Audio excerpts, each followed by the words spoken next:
మహారాష్ట్ర కూడా వీళ్ళకు కూడా 21 ఉంది కదా, 45, 21, 14. ఆ 21 మేము ఈడ ఆపుకుంటాం మీద కృష్ణానదీ జలాలని వీళ్ళు రాసింది. అప్పుడు ఆంధ్రప్రదేశ్కు జ్ఞానోదయమై కృష్ణల గోదావరి నీళ్లు కలిస్తే పాత బచావత్ అవార్డు ప్రకారంగా కృష్ణానదిలో 45 తెలంగాణకు, 21 మహారాష్ట్రకు, 14 కర్ణాటకకు పోతున్నాయి. ఇప్పుడు ఈ 240 తీసుకపోతే కూడా అదే రేషియోలో వాళ్ళకి హక్కు దొరుకుతుంది, సుప్రీంకోర్టు పోయినా వాళ్ళకి నీళ్లు పోతాయి అనే సోయి జ్ఞానోదయం ఆంధ్రప్రదేశ్కి అయింది. మన తెలంగాణ వాళ్ళకి గాలే. కాక ఏమంటారు, ఇది బనకచెర్ల ఆగిపోయిందని సంకల్ గుద్దుకొని ఇది మా విజయమే అన్నాడు ఉత్తమ్ కుమార్ రెడ్డి.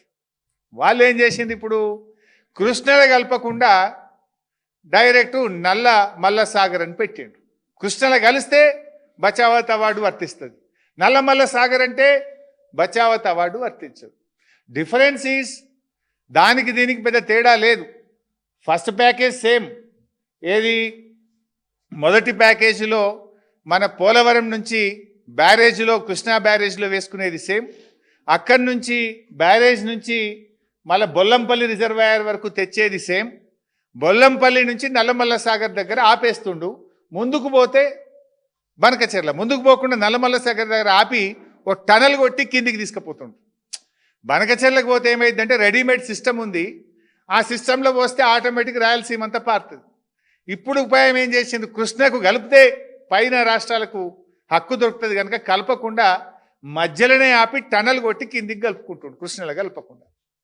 ఇది కర్ణాటకకు అర్థమైంది, మహారాష్ట్రకు అర్థమైంది, ఆంధ్రప్రదేశ్కి అర్థమైంది, కానీ మనోళ్ళకి అర్థం కాలేదు. ఏది మా విజయమే, మేము కొట్లాడితే బనకచెర్ల ఆగిపోయింది అన్నారు. అది ఆగలే, డబుల్ దెబ్బ తగిలింది. మొదటి దెబ్బ గోదావరి నీళ్ళు పోయేది ఎట్లా పోతున్నాయి, రెండవ దెబ్బ బచావత్ అవార్డు ప్రకారంగా రావాల్సిన 45 కూడా రాకుండా పోతున్నాయి.